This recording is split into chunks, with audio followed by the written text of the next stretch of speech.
Okay, so today we get Brawl, one of the more well-known bosses of Wario World, at least one of the most interesting design and concept bosses from this game.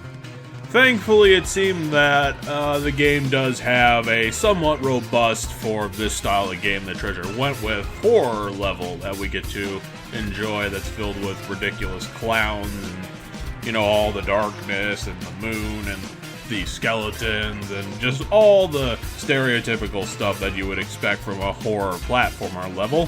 Brawl here is the stereotypical evil doll. And the big moment that he has to help build his character is when he does the whole 180-degree head turnaround thing right before the boss fight.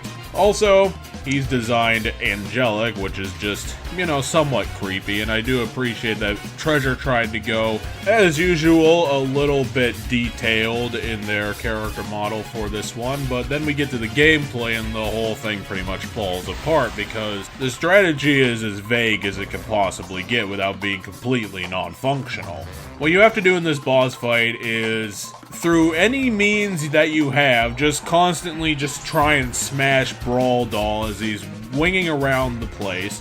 His attacks include trying to slap you with his wings, and most of what he has to throw out is incredibly short-range melee stuff, so it's incredibly easy just to run circles around Brawl, wait for your opportunity, and then just throw punches at him until he gets stunned. And then here's where the really stupid thing happens, because earlier in the Dino Mighty boss fight, it was established that all we needed to do was throw the boss off the arena to do damage.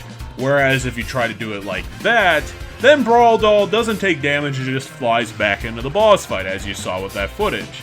What you actually have to do is do a power throw of Brawl and get the same result. I think that's because Brawl can't be damaged by being thrown into the void, he has to be damaged by being thrown at a wall. And considering that there are candles all around this boss fight, kind of a missed opportunity that those weren't roped into the mechanics of getting him damaged somehow.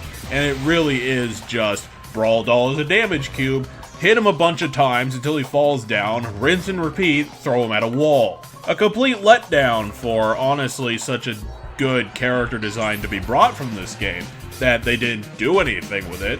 The only thing that they do with Brawl is that he has wings, he uses them to throw punches and fly around. That's it.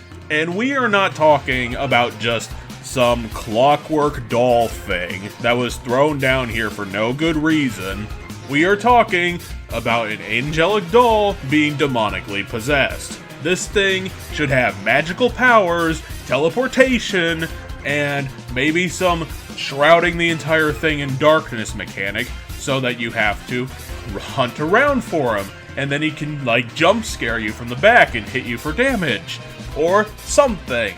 Or I don't know, we could have turned this into a shoot 'em up and they'd be riding broomsticks at Brawl. You know, something a little bit tied into the horror aspect. Not just, hey, here's a giant punching bag. Do you mind punching him for a few minutes so that you feel like you achieved something?